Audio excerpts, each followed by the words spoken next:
In fact, Belly wants Jere to take a day off so they can find a house of their own. Adam is okay with it as long as they leave his house, even if it means Jere has to miss a crucial business meeting. Even if it's easier to be with Jere in Boston, Belly thinks she'll go back to cousins. The real estate agent is aware of their youth, but they nonetheless spend the morning searching for a good flat. Because Jere is behind on his credit card payments for a hidden card he obtained to receive free Bruins tickets that his father does not cover, the application is difficult. They recognize it's an uphill struggle without Adam as a co-signer, but want to retain their independence somehow. For example, locating a hypothetical landlord who doesn't demand a credit check. A sequence of apartments from hell are then shown to them. Belly is dissatisfied that she and her future husband chose a less than ideal first house, but Jere is prepared to make concessions. After arguing about how crucial Jeremiah is to Adam's business, they reconcile before she leaves for cousins. Conrad is at the beach home, of course, but Belly doesn't join him for any more grilled chicken. She meets the wedding coordinator, Paige, at the club the following morning. Planning is a little strained because Belly hasn't been able to get Jere to clarify specifics. She watches a procession of young couples go by together, possibly considering going it alone. Paige chuckles at her request for an ice sculpture of an anatomical heart before realizing she's serious.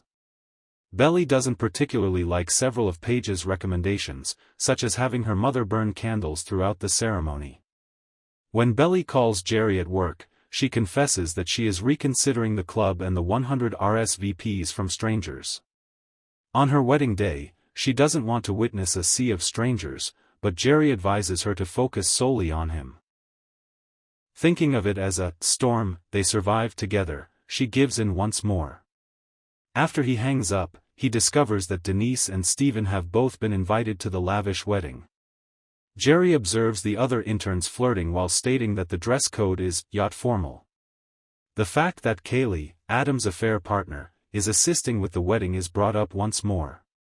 Afterwards, Jere discovers Adam with Kayleigh and he are quite close in his office, and he praises her for her assistance after quietly knocking. When Conrad is in town, she recommends his favorite, oysters, for dinner after awkwardly reminding Jere that she has known him since he was a child. Adam, however, wants steak at Conrad's favorite eatery. At some point, Jere will have to learn to disagree with his father, but not about pricey proteins. When Belly returns from the club, she discovers Conrad working on another do-it-yourself project. He put lunch in the refrigerator for her. After stating that he will be traveling to Boston the next day, he inquires as to whether Laurel has decided against attending tea. Lucinda does tease Taylor about Steven driving 5 hours to join the party, but Taylor appears to think it might say something about the state of their relationship. Is a reunion imminent? Conrad discovers the food he left for Belly uneaten in the refrigerator when he checks on it in Cousins. This seemed to encourage him to get in touch with Laurel. Conrad won't say whether Belly and Jere should get married, but he does think she needs her mother. He warns Laurel that she'll regret skipping the wedding, and she seems to take his words to heart. She asks Conrad what his interest in all of this is, and he tells her that he wants both Belly and Jere to be happy. Laurel seems irritated about how much everyone else is helping Belly get to the altar, but when he tells her about Kayleigh, she realizes he's known about it for years. He claims that when he returns to California following the wedding, he will be content. Over the weekend, Denise nearly asks Steven out, but they are unable to get along. However, it's clear that they are both considering it. In any case, he must travel to Philadelphia for Belly's bridal shower.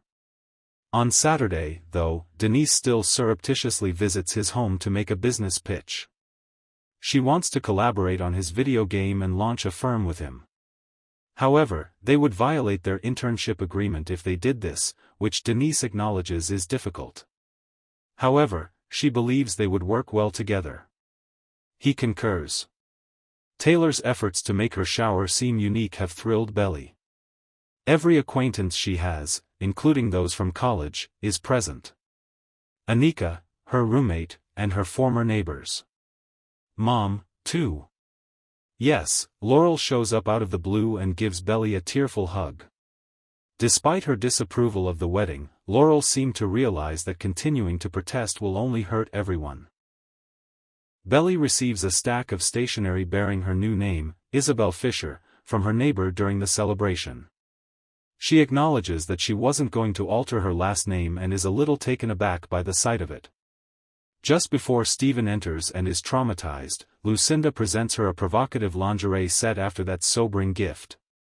Taylor is obviously overjoyed to see him at last. They manage to obtain Conrad a fitted outfit. After watching and sipping expensive scotch, Adam and Jere discuss materials.